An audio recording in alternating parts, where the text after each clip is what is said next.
जैसे मैं करता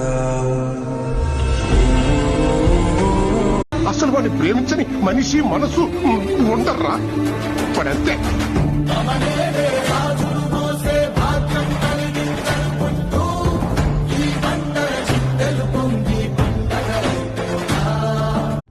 నిజంగా కర్ణుడు అసామాన్యమైనటువంటి వీరుడు.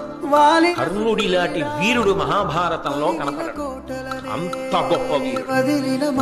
కర్ణుడికే శాపాలు లేకపోయి ఉంటే కర్ణుడు దాని వలన చేరవలసిన స్థానాన్ని చేరి